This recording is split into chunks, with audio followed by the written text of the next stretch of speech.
Headwaters is brought to you by the Glacier National Park Conservancy. This is Headwaters, a show about how Glacier National Park is connected to everything else. My name is Peri, and I find the ecology and politics of wildfire endlessly interesting. However, I also recognize that wildfire can be challenging and scary to live with, and at times even deadly. And all of this is made worse by a warmer climate. For this episode, my co-host Daniel interviewed Jennifer Gibson in the spring of 2024. She's the post-wildfire coordinator for the National Park Service. She tells a gripping, emotional, and frankly stressful story about when the park unit she was working at burned almost entirely in a matter of days during the 2018 Carr fire.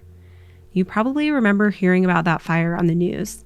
And just for clarity, it's spelled C-A-R-R, not like a car that you drive. That fire eventually burned 230,000 acres and killed 8 people. And this story is not as unique as you might think. In 2022, 95% of Sunset Crater National Monument burned. That same summer, a wildfire burned over 95% of Bent's Old Fort National Historic Site. A year later, 3 national parks in the famously wet Pacific Northwest all had their largest fires on record: Olympic, North Cascades, and Redwood. So this conversation is about one person surviving a deadly wildfire, but it's also about how the National Park Service is surviving in a new reality of wildfire, accelerated by climate change.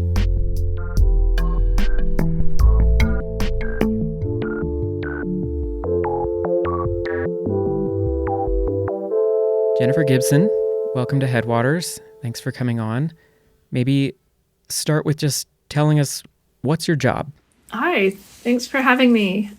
My job now is the National Park Service's Post-Wildfire Programs Coordinator. So I'm based out of the National Interagency Fire Center.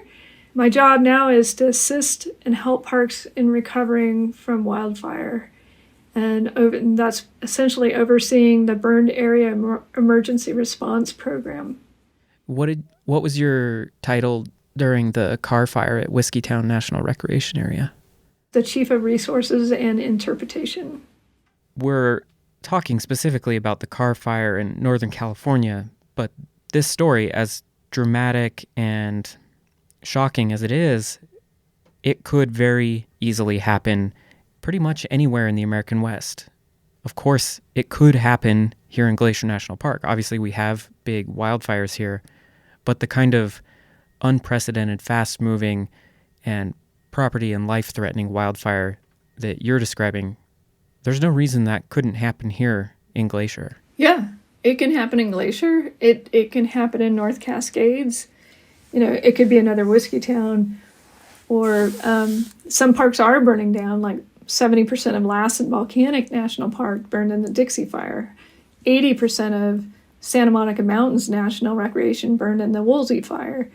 You look at lava beds. So 70% of lava beds burned in 2020. The remaining 30% burned in 2021. And we're not necessarily pinpointing any one of these fires and saying this burned the way that it did because of climate change, but larger, more frequent, more intense wildfires is exactly what we expect in a hotter climate that we now have. Yeah, Whiskeytown had the hottest days on record and the lowest fuel moistures for 1,000-hour fuels on record. It's not just one thing when it comes down to it. It's this, is it climate change, or is it everything coming into an alignment with climate change as a contributing factor? And that could be a really dangerous combination, because I don't think science is keeping up with the changing environment. I don't think our management and policy is keeping up with the changing environment. I feel like a bunch of us resource staff or park staff, all of us together, interpreters, whomever, facility managers, we're all standing here now in this age, 2024, and we're watching our parks rapidly change around us. Like, I think this cohort that we have now working in national parks, we are definitely challenged with this whole new unexpected thing called climate change, that's intermixed with all those other factors. I feel like we're witnesses to change in our national parks. Yeah, the entering into not a new reality, but an unstable and ever-shifting reality.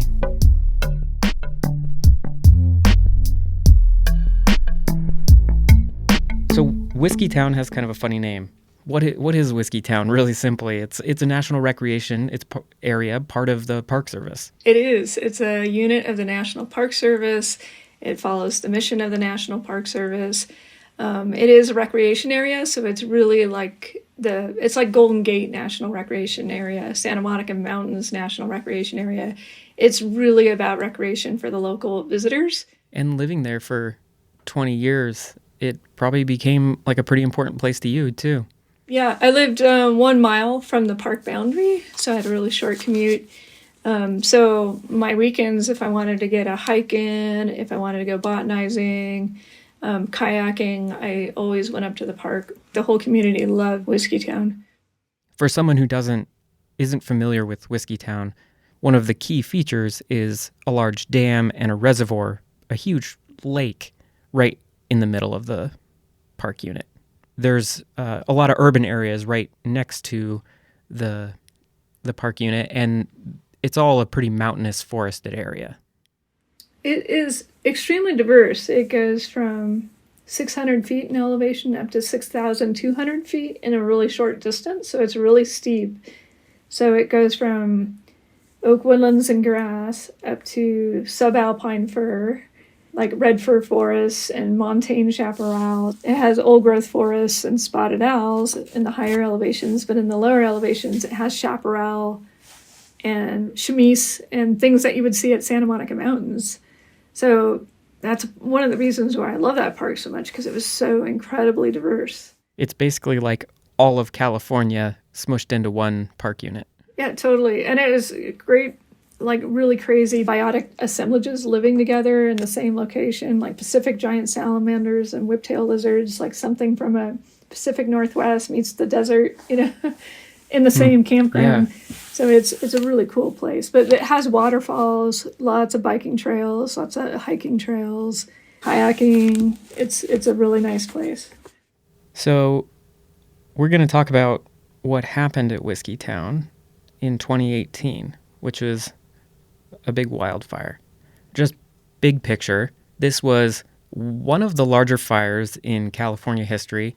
What's wild is it's moved down a lot of notches on that records list since then.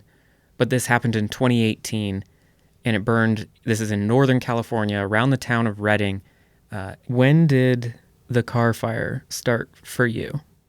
It started the day of initial attack in July 2018.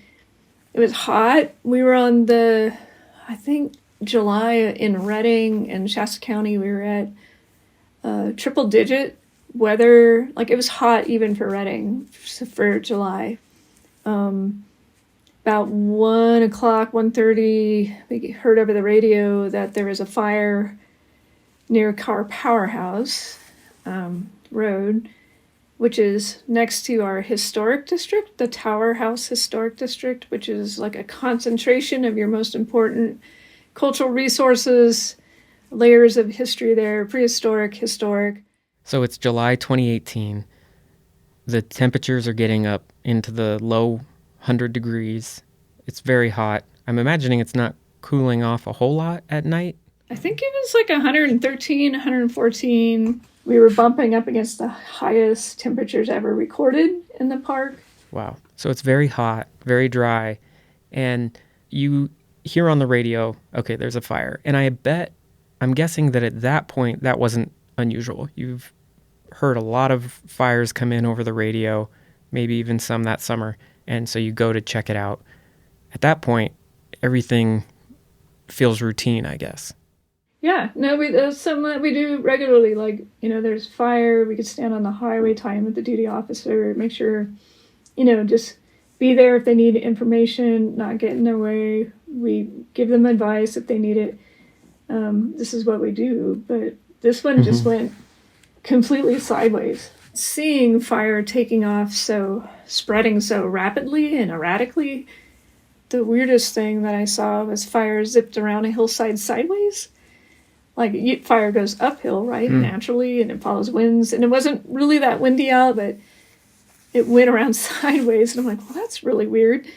And then the fire spotted into this historic orchard where we have these really old orchard trees that were planted in the 1800s. So they're unique heirloom varieties. And all of a sudden I started watching them burn. And I'm like, oh my God, like 20 years of restoration, if not more, of trying to save these orchard trees and stabilize them. We've been working so hard. And we just grazed this whole area with goats to keep the weeds down and for fire suppression. And I was standing there on the highway going, like, is this really happening? And then it burned down a historic structure that we just restored. And then it spotted behind me on the other side of the highway where that historic house is. It's one of the oldest homes in Shasta County. This was not ever something I could fathom happening at such a rapid pace. And there was water drops, dozers are being pushed, helicopters were overhead. And yeah, within the first couple hours, it was completely chaotic. Like there was nothing we could have done to stop that fire. I think the hard part was there was seasonal. She was screaming into the radio like, somebody get my therapy dog. And we're like, oh my God, our therapy dog's in park housing, which is up the canyon. And to the guys I work with, they went up there, kicked the door down, grabbed the dog. They got the therapy dog right before the building burned down. And it was really, and like all the things that I could never ever wrap my head around were happening so fast. And that was the first hour of the Carr fire. I'm not proud of a lot of the decisions that I made, but I never thought I would be pushed into these making rapid fire decisions like this. So right away, one of your biggest concerns is that because of where the fire starts, some historic buildings, some indigenous archaeological sites, a historic orchard and park housing, right from the start that all of those are threatened by this fire. And so you're making calculations and decisions about how to protect those resources from the very start. Yep, correct. And some of those choices are hard. Like, I imagine when you're fighting fire, you don't usually want to just send the bulldozers and all the heavy equipment in right away because those are obviously destructive in their own way. But if it's a choice between bulldozers or burning up in a fire, you pick the bulldozers. And so that was one of the first hard choices you have to make, it sounds like. Yeah, so in urban interface parks like Santa Monica Mountains and Whiskeytown, working with bulldozers is a part of life. Like you have to accept some level of impact to protect communities. So it's life and property first. More wilderness parks, like parks with sequoias, it might be life and sequoias might be your priority. That's the kind of decision that you're actually probably used to making. You've been around fires, and usually you have hours, if not days, to kind of think through the balance between bulldozers and letting a certain area burn or not. Like, there's usually more time. But in this case, it went from thinking about those questions to then almost instantly it just being about putting the fire out as fast as possible because things were burning so fast. Yeah, no, the whole park burned in 3 days, 3 operational periods. We lost structures, park housing, infrastructure, the community on the French Goldschloss homes, the community of Old Shasta was wiped out. The Keswick was wiped out, like by the F3 fire tornado went through Keswick. And then the West Side communities, it was completely devastating. And then never could I imagine an F3 fire tornado going into a community, a town where there's homes and a Chase Bank, So that's unimaginable to me. But again, keep in mind also that the Carr fire was just, what was it, 4 or 5 months right before the Camp Fire and the Woolsey fire. And these were other destructive fires. And the Camp Fire was far more destructive than the Carr fire. So the Carr fire should have been a wake-up call for everybody else, but it caught those communities off guard too. Yeah. So you said that those first few hours were a literal whirlwind. What happened next? I had to regroup with my staff, and almost everybody is a qualified and experienced resource advisor. So they knew their experience with fire, they knew what to do. They put on their Nomex, but for some reason throughout the fire, like we kept thinking that we would catch it. Because resources were not limited. Like there were no other fires going on in the area. So Redding has you have Cal Fire, you have Redding Smoke Jumpers, Hot Shots, Forest Service. You have all these resources right there in Redding. And so when resources aren't limited, you kind of think like, well, you can throw the world at this thing and we can get it out. But we did. We threw the world at it, and we could not put that fire out. And we launched dozers immediately, and I kept thinking to myself, like, well, we'll catch it. And it ended up, like, each time we couldn't catch it, and we were completely shocked. And I was just completely, like, each time I went home at the end of the day, I'm like, I should start making piles to evacuate, So I would make piles, but I'm like, we'll catch it. This can't be. And it was this state of disbelief, I think. But on, I think, the third night, about 10 o'clock at night, I had a coworker call me, and he's like, Jen, you have to go to Whiskeytown Dam. You have to see this. And I'm like, it's 10 o'clock at night. It's hot out. Like, what's happening? So I drove up to the park and went to the dam, and there was, like, hundreds of people on the dam, visitors, and they're all out there watching the fire blow up. And it's nighttime. So this is when you have the humidity is supposed to go up, fire behavior is supposed to go down. You're supposed to have some nighttime recovery, but it was still really hot. It was probably like 110 at that night. And the fire was plume-dominated fire behavior at night. Like it was behaving like it was 3 p.m. And my neighborhood was quiet. And I made some piles. I called my neighbor. I'm like, hey, you guys should think about making piles. I think we got another day or so to evacuate, but this isn't looking good. And I went to sleep, and then about 2 a.m, a friend of mine who's working dispatch for the park, he called me. It was like, so nobody shows up. Like you don't get a sheriff, doesn't knock on your door. This guy called me and says, Jen, you need to evacuate now. And I went outside, and it was like war zone. There's like embers raining down. I could hear propane tanks blowing up. The lights were flickering, and the sky was like seething, like somebody was using a massive giant bellows to just stoke the fire, because the whole sky was covered with smoke and this weird orange haze, but it was just like going up and down. And I was like, what the hell is happening? Called my neighbors. They're like, we're packing. And then I just grabbed all that I could, and my chimes were like ting ting ting ting ting ting ting. Like, it was just chimes hanging on the deck were just like going in circles. It was really bizarre. I went inside. I said goodbye to my house. I said goodbye to my house plants, which is a really weird thing to do. I watered them all. I'm like, I'll be right back, guys. Hang in there. And I thought my house would make it. I really did. And at this time, I'm really worried about park staff, because we already lost seasonal housing, and I'm like, where is everybody? It's 4 a.m. I called our administrative officer. She's like, I got tabs on everybody. Don't worry. Just get out of there. So my dog and I, with my great-grandmother's table, evacuated to a motel.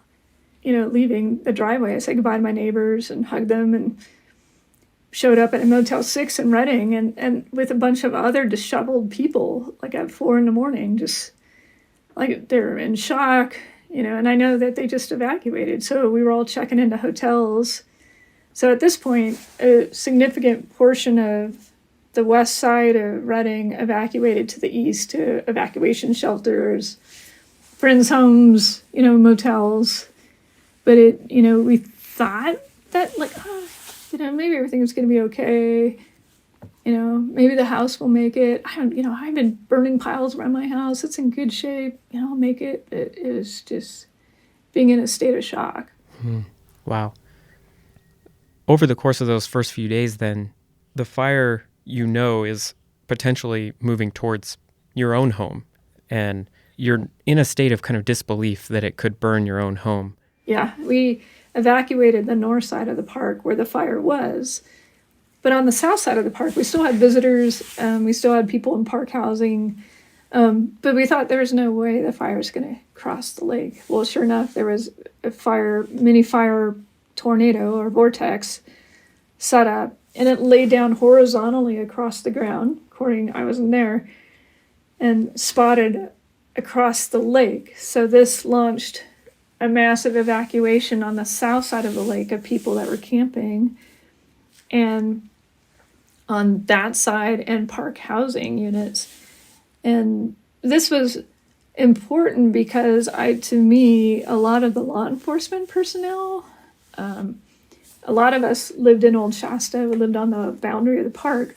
They had to make a choice between evacuating, helping their spouses and families evacuate, and they had to make the choice to evacuate visitors. So I think that was really hard on a lot of those emergency responders being at that point. And then they had to clear all those people off the dam who were watching this. It was, again, we never knew this would happen. Yeah. So we talked about those first hours. We talked about the intensity and challenge of the first few days, and then how on the third and fourth day, people are evacuated, housing is being burned down, and there are vortexes of fire. Basically, conditions so hot and intense that there's tornadoes made of flames burning and spotting across the entire lake. And the fire is beyond apocalyptic. It's really into something new. When I evacuated the motel, it was, you didn't sleep. You show up at your motel at 4, you're like, what is happening? And then that morning was all about, like, where are the interns? Where are the seasonals? Are they okay?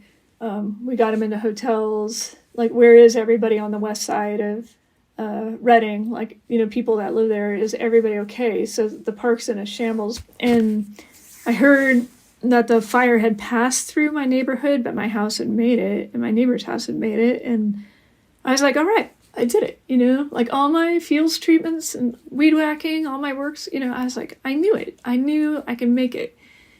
And so that day was really about sitting and waiting, having park meetings, seeing where everybody's at, and trying to get an incident management team in to help, and watching the news and texting. So there's like group texts of park staff going back and forth, and it wasn't until like the evening, like the fire activity picked up again, and the lights in the motel started flickering, and then the power went off, and I'm like, oh my God, what the hell's happening out there? And I went to another location, and I saw that had power and air conditioning, and watching the news, and I could see, and there's my neighborhood, like where my house is, my neighbor's house is, it's a crown fire. And people are texting me like, Jen, your street's on fire on the news. And the local state park superintendent, she's out there hosing down state park, buildings. And it was pretty traumatic. And people had to evacuate a second time in Redding. So this was another wave. So people in evacuation centers had to evacuate. People in homes that evacuated. So people had to evacuate the second time. I had to evacuate a second time. And that's one of my lessons learned. If you evacuate the first time, don't unpack, because you might have to evacuate the second time. And I got with my dog in my car, and I got onto I-5, and it was packed with people, like it was jammed. And I looked up, and I could see that fire tornado. And that's when I really thought, like, it was totally irrational, like, but maybe I was just so exhausted. I had so much adrenaline in my blood that I really thought that tornado was going to get me. And I was stopped in traffic on the highway, and that's one of my things, like, I get stuck on a highway in traffic when a fire comes. And so I managed to get on an off ramp, And then going north on I-5 was a lot clearer. And I made progress, and I just kept driving. And each hotel, they were packed with people. Like, there was no vacancy, especially no dog-friendly vacancy. So I just ended up driving all night. I drove all the way to Oregon. And it was on that drive that I found out that I lost my house. A firefighter checked on my property, and he's like, "Jen, it's gone." And he sent me a text with a picture of it on fire. And, it was good that he let me know. And I'm like, I was just in shock. So it was, finally made it to Oregon, made it to a safe space. Wow. So it only took a matter of days, but all of Whiskeytown National Recreation Area, this entire park unit, the whole thing burned, right? Yeah, 97% of the park burned. So the final statistics were 47 structures destroyed. A third of the park staff lost their homes. And then there was significant damage to the concessionaire operations and we have an environmental school and an environmental camp. So all in all, the Carr fire was 229,000 acres, 1,604 structures were lost overall, and 8 fatalities. So I'm guessing then the next several weeks were a continued state of anxiety and chaos for you. But of course, it doesn't end there.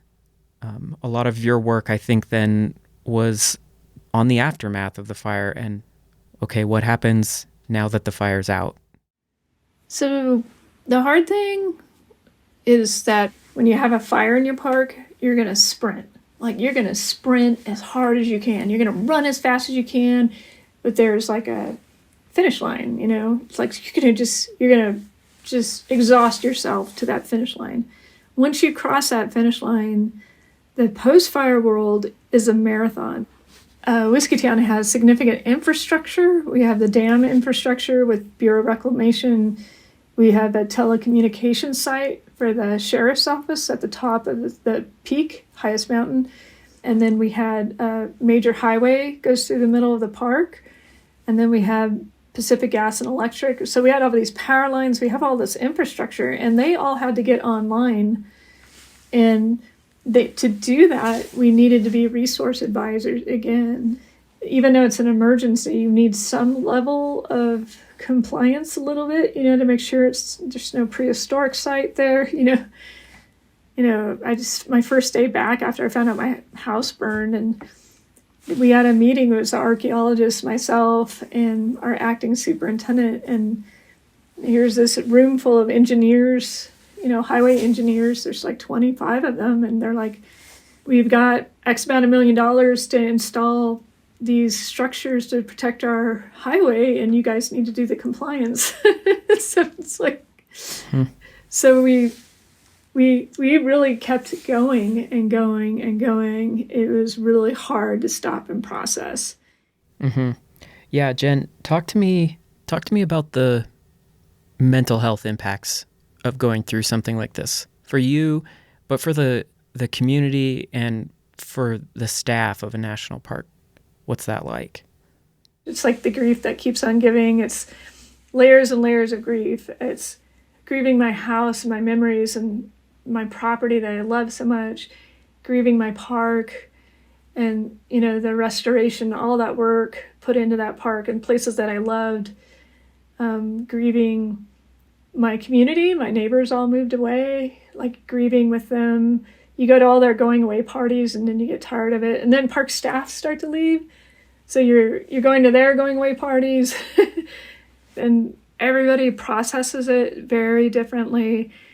And that has to be okay. Like, I saw some people got very emotional right away and they wanted to talk to SISM right away. I couldn't talk to the critical incident stress management people because I felt like if I took that moment, I wouldn't be able to pick myself back together again and keep going. I had to keep going. And we were so busy with trying to get power up and internet up and back in our offices and utility companies and get the bear implemented.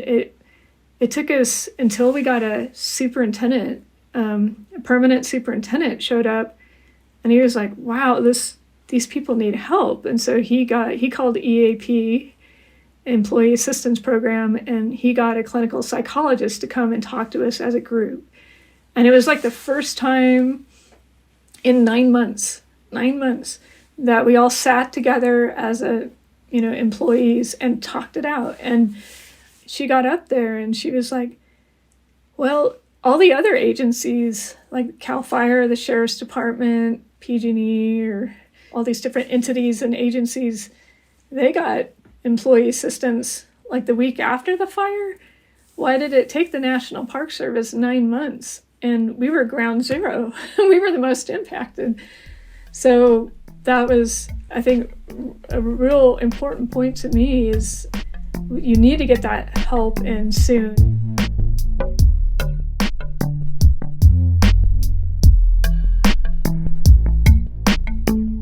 You know, one thing that struck me that you said was that it felt out of control, it felt chaotic, and that maybe even you're not proud of all of the decisions that were made, but that is the result of the chaos in a moment of such intensity like that. Maybe that's one of the lessons that you have taken from the fire in general is what's possible in those first intense hours. We were completely caught off guard. And I don't know if it's complacency, like, you know your park, you know your ecosystems, you know your fire, and you think you know what's going to happen. But it's one of those situations where everything went sideways. Like what you knew was no longer reality. And that to me is a really good lesson learned. And it translates well over to other parks where some parks have been doing fire climate scenario workshops where they're trying to really think like, what is the worst thing? And the worst thing that can happen, like, happened to them that year. Like Lassen had the Dixie Fire. Sequoia has lost 20% of their monarch sequoias. Like, these things are happening this year, not 20 years out. And so the Carr fire to me was the worst thing that can happen, like, was unimaginable, not even 20 years out. It would be like, oh God, I couldn't even fathom having this happen to my park. But it did. It happened in 2018. And that's one of the things that's consistently happening in national parks with not only just fire, but other climate-related disasters. We're completely being caught off guard time and time again. Wow. In your most climate apocalyptic vision of the future, you never thought that the Carr fire could happen.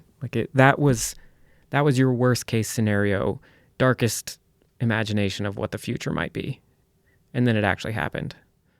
You can see like what's happening in Yosemite National Park, where there's actually parts of the park that's type converting due to the frequency of fire. And what happened at Sequoia and Kings Canyon National Parks is also really relevant in that, I think they did climate fire scenario planning in the late 2000s, maybe 2018, 2017, I'm not sure the year. But again, they did that thing of what's the worst thing that can happen to the sequoias? They're pest resistant, they're fire resistant. What's the worst thing that can happen? And it was like, well, they become susceptible to pests, and then they become susceptible to fire. And then sure enough, they had the Castle Rattlesnake Complex, 2020, I believe, and that took out a significant portion of the large monarch sequoia trees. And then they were like, oh my God, we got to do something. And then in 2021, they didn't have a chance to strategize, come up with a plan. In 2021, it took out another big chunk of large monarch sequoia trees, which are supposed to be fire resistant. And so 20% of the large trees are dead. Like, they're 1,000-year-old trees, and they've survived tons and tons of fire, and we're watching them just disappear. So the park is taking some radical actions. They're being really proactive, and they're really trying to hold the ground on the remaining sequoias. And so is Yosemite with their groves. So this is a case study of just the really big sequoia trees, and people didn't think they were susceptible to wildfire because they have such thick bark and they're adapted to it. But now we're seeing with climate change, the conditions are just different that the fire is happening in, And it turns out these big trees, they can be susceptible to wildfire. And in recent years, they have been and have been lost. Yeah. And it's, 2 years, 2020, 21, that's a short time frame to come up with a quick strategy. All right, park, what are you going to do? How are you going to hold the line and save the rest of them? It'd be nice if you had 10, 20 years to develop a plan and a strategy, but parks are having to pivot pretty quickly and decide what ecosystems, what resources are priorities, what are they going to save, and what can you save, and then what you can't. So similar to probably glaciers, what can you do? Mm-hmm. I mean, it sounds like the advice you would give is that you're trying to tell people this is a wake-up call. Everyone needs to be paying attention and ready to move way faster than they think they need to move. Is there other advice, or is there another lesson that has come across in watching these fires for you?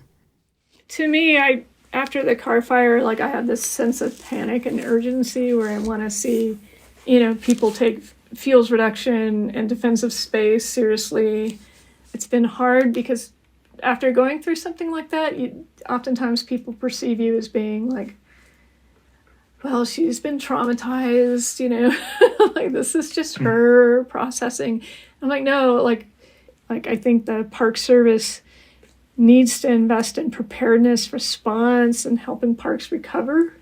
We have great people working in preparedness, but it's typically in law enforcement or in fire, but it needs to be an interdisciplinary approach. And I'm a fan of facilitated scenario planning workshops where everybody's at the table and you run through scenarios of it, whether it's flooding or fire or whatever. You run through scenarios to make sure you have evacuation plans. You figure out where the gaps are in your plans, your weaknesses, and you address them. And then make sure you're all on the same page with your priorities.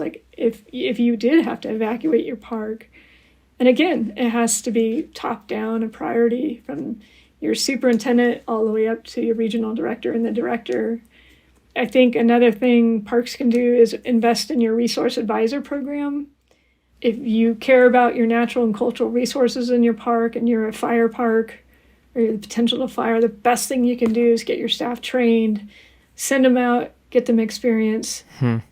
If you talk to these people that have gone through the campfire or firefighters who've seen fire severity change across the West, I'm sure they will say the same thing. It's just I feel like it's Groundhog Day, right? Park after park is just, we're doing the same thing every day. Are we getting more prepared? Are we getting better at responding? We definitely need to get better at helping parks recover. But we need to start moving in those directions a lot quicker. This should be a wake-up call. They should be expecting the worst-case scenario.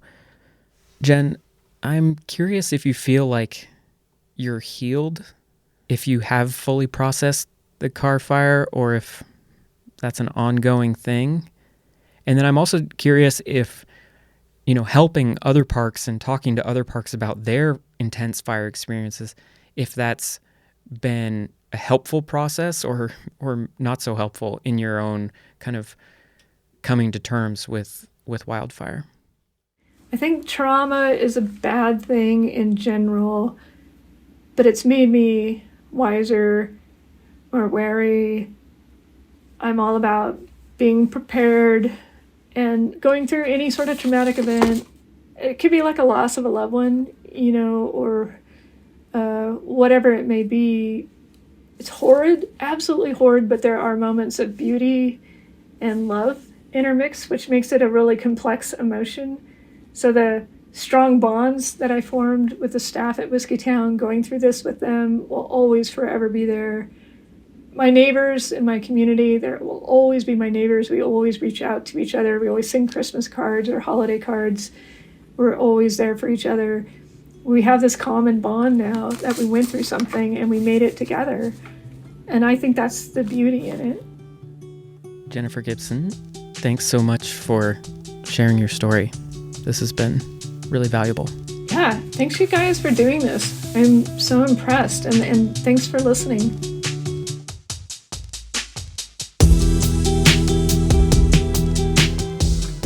We spent most of this episode talking about a national recreation area in California, Whiskeytown. They have a lot more details about fire and climate change on their website, nps.gov/WHIS. You can learn more about fire and climate change on Glacier's website too, at nps.gov/GLAC. It's worth underlining how easily this story could be about any other national park, including Glacier. Wildfires burn here almost every single summer. Most recently, we had intense fire seasons in 2015, 2017, and 2018. Famously, the Sprague Fire in 2017 burned down part of the beloved Sperry Chalet. A key partner in helping rebuild the Sperry Chalet was our nonprofit partner, the Glacier National Park Conservancy. And they help Glacier with a ton of other projects, including sustainability efforts, from solar panels on park buildings to storytelling projects like this one. The Conservancy is doing critical work to mitigate our contribution to climate change. The Headwaters team includes Daniel Lombardi, Michael Feist, Gaby Eseverri, Madeline Vinh, Sophia Brito, and me, Peri Sasnett. That said, Headwaters wouldn't exist without friends like Lacy Kowalski, Grace Kinsler, Melissa Sladek, Kristen Friesen, and so many others. Our music is made fresh by Frank Wallen, and the show's cover art was created by Stella Nall. Check out Frank and Stella's work with the links in the show notes. I recommend following both of them on Instagram. Besides sharing this episode with a friend who might appreciate it, you can support us by leaving us a review in your podcast app. Thanks for listening.